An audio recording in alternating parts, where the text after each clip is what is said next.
to prove to you the following truth: every event in nature is caused either by chance or by a strictly deterministic series of previous events. Now, if that's the point, I'm gonna discuss about it. I'm gonna accept to talk about it. So let's assume now that we are actually listening to case A situation. So whatever I'm telling you is actually not a free choice. I'm telling you this because several thousand years ago, a dinosaur made something, and then a fish did something else, and then a volcano erupted, and the ocean was going all around the world, and everything else.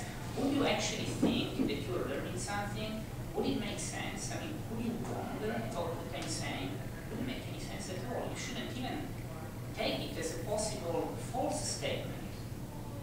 You shouldn't discuss with me. I'm forced, I'm necessitated. I'm not thinking. This is just happening. Clearly, that's not the case. You know, when you kind of frame the issue this way, it's immediately evident to the mind that clearly I'm saying what I'm saying right now because I'm free. I might be wrong, but I can be wrong only if I'm free. If it's random, you would be crazy to stay here listening to me, of course. I mean, I could say anything: Mickey Mouse, Stone, projector, YouTube, anything. I mean, it wouldn't make any sense. But if I'm saying something, if that's truth statement, clearly it's false. Because whoever thinks that every event in nature is caused either by chance or by a strictly deterministic series of previous events, he says something absurd because it wouldn't make any sense to state it as a truth. So that sentence cannot be true if an intelligent person is stating that sentence, that truth, because it's false, because there is another possibility and we are talking about it. So the only possibility for that sentence to be true is that it's just coming from something else. Now, the problem is what this something else might be. Let's go to the next slide.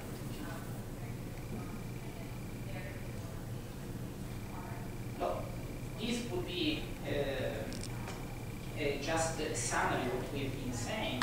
It's just I wanted to apply this also to softwares. I mean, algorithms would, if you think about artificial intelligence, so-called, I mean, computers actually are not free from their algorithms.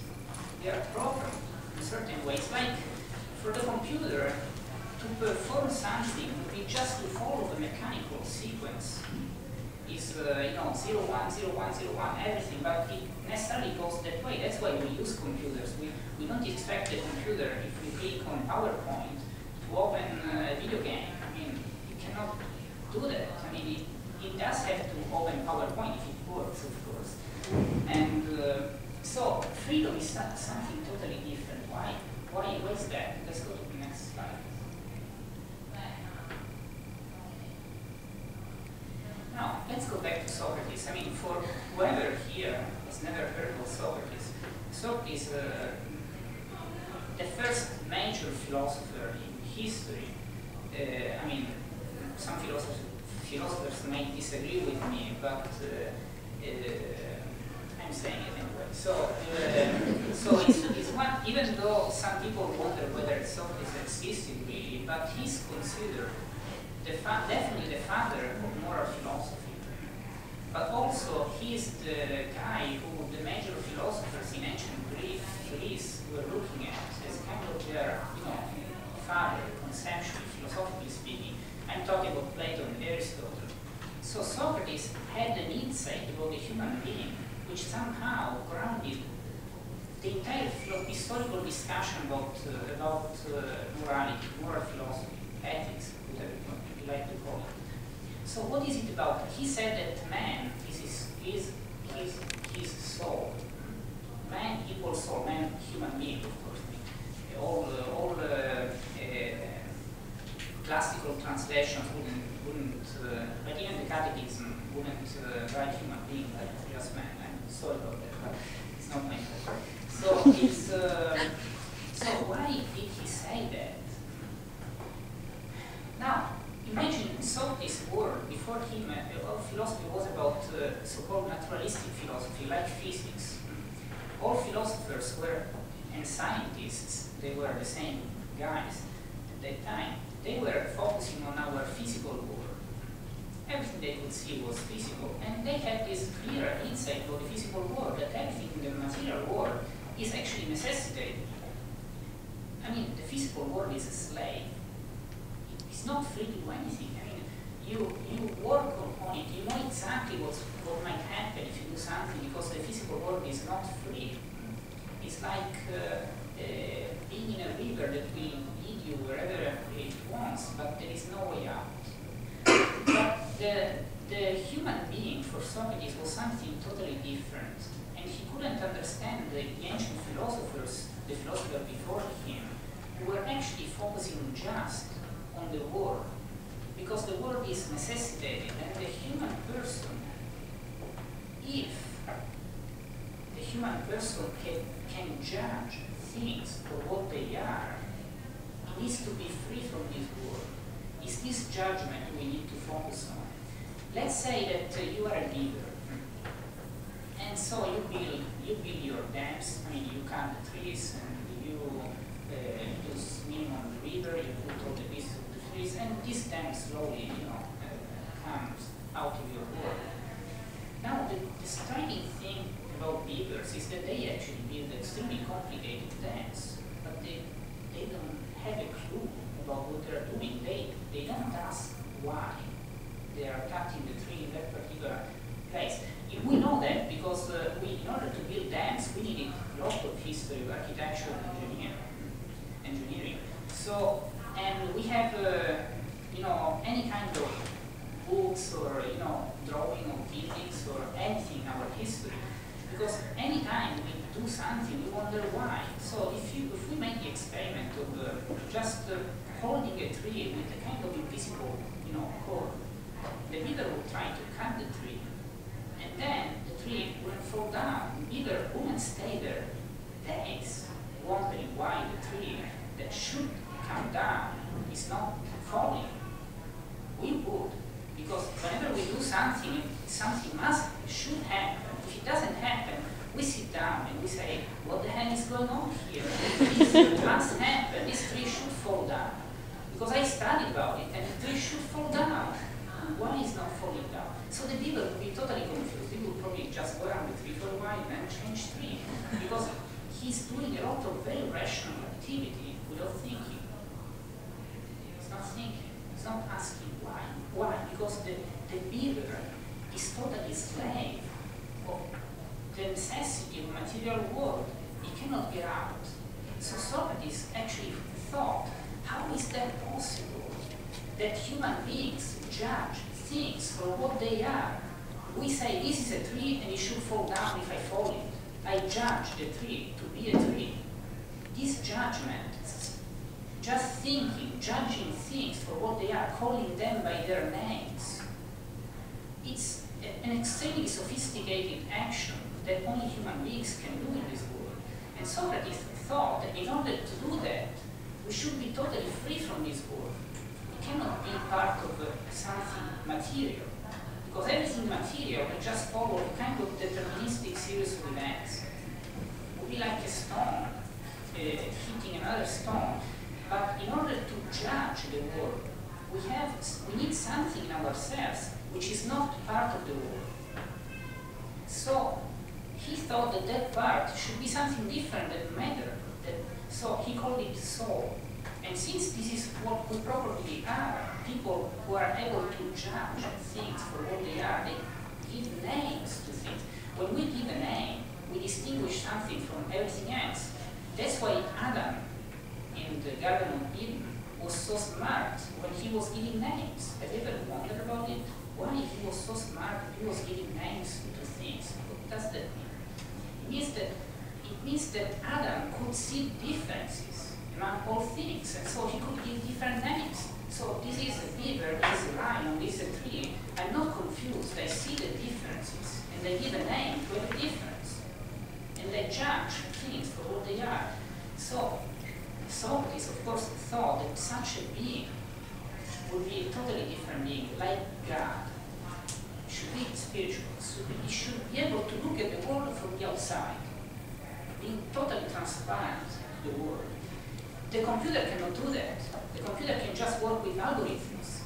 0, 1, 0, 1. We can even wonder who we are. We can change things around in our mind. We are totally transparent. So we are kind of spiritual. If we were not like that, we couldn't judge the world, and we wouldn't be free. But in order to make this judgment, this is a tree, or that sentence is false, we need to be free. Free from what? Free exactly from the necessity of nature. So the possibility of stating a truth, of knowing the truth, is equal to be free from something else, to be free from everything else. So truth and freedom are two sides of the same intellectual being. We call intellect the faculty in ourselves that makes us able to know the truth of something. For example, to say this is a dam, this is a tree, the tree is a tree because it can burn up, it can be cut down, it's a tree. And I can say that because I'm free. So being free and judging the truth of things is the same, it's just the same idea. I'm free because I'm above everything else. I can judge things because I'm free. I'm not part of them. Otherwise, for me, it would be like wearing sunglasses. Everything would be dark. Or maybe sunglasses with red color. Everything would be red. I would see everything through the material, element I'm using. And now, conceptually, I can see everything. I can judge everything, even the opposite at the same time. So, for Socrates, this was amazing. So, what's the difference between the beaver and the man? The human being. I mean, I keep using, kind of ancient terminology. So, what would be the difference? Well, the main difference for morality is that unlike the beaver, I can build a dam knowing that I'm building a dam. That's the only difference. I can eat knowing that I'm eating, that the food is something important for my survival. So basically, it doesn't mean to do something different. It means to do something knowing what I'm doing, according to the truth of what I'm doing. So the beaver builds the dam without knowing the truth of the dam. I know what it is and I give a name to it. And I know that the dam is a very complicated concept which involves many things. Material, the currencies, all the study of the water, whatever it is. I'm not an architect or an engineer, so you would know better. But I give this name because I judge the truth of something, I give a name to something. So basically, the difference between me as an animal and any other animal is that I can see what's good for me and do it because of the truth of it. There are experiments that can be done on animals. For example, cutting something here. Don't ask me exactly what is it. But it's something that makes dogs, for example, don't feel that they are actually full. So if you do that, the dog will keep eating until it dies. Because it doesn't feel like, it's eating enough. It keeps being hungry and thirsty. Why?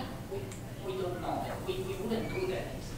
Because we don't just eat because we are hungry. We eat because we know what we are doing. We make a choice of eating.